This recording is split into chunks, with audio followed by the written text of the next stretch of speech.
એલસીબીની ફિલ્મી ઢબે કાર્યવાહી ડ્રોનની મદદથી મોતી તળાવમાં ચાલતા જુગારધામ પર ત્રાટકી। ભાવનગર શહેરના કુંભારવાડા વિસ્તારમાં આવેલા મોતી તળાવ પાસે ચાલતા જુગારધામ પર લોકલ ક્રાઇમ બ્રાન્ચ એલસીબીએ આધુનિક ટેકનોલોજીનો ઉપયોગ કરીને મોટી કાર્યવાહી કરી છે। પકડાઈ જવાની બીકે જુગારીઓએ જીવના જોખમે તળાવના પાણીમાં ઝંપલાવ્યું હોવા છતાં પોલીસની સતર્કતાને કારણે આરોપીઓ ઝડપાઈ ગયા હતા। લાંબા સમયથી મોતી તળાવ વિસ્તારમાં જુગારની પ્રવૃત્તિ ચાલતી હોવાની બાતમીના આધારે એલસીબીની ટીમે સર્ચ ઓપરેશન હાથ ધર્યું હતું।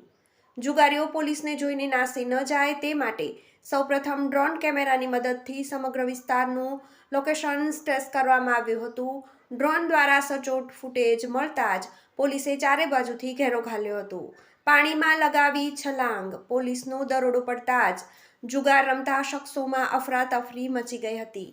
પોલીસની પકડમાંથી બચવા માટે કેટલાક જુગારીઓએ મોતી તળાવના પાણીમાં છલાંગ લગાવી દીધી હતી। જોકે પોલીસે ફિલ્મી ઢબે પીછો કરીને 3 શખ્સોને ઝડપી પાડ્યા હતા, જ્યારે અન્ય કેટલાક નાસી છૂટવામાં સફળ રહ્યા હતા। ધરપકડ અને મુદ્દામાલ। પોલીસે ઘટના સ્થળેથી નીચે મુજબના શખ્સોની ધરપકડ કરી છે। જાહિદ, દિલીપ, ઇમ્તિયાઝ। આ કાર્યવાહી દરમિયાન પોલીસે પકડ્યા છે। પોલીસે રોકડ રકમ સહિત કુલ ₹37,900નો મુદ્દામાલ જપ્ત કર્યો છે।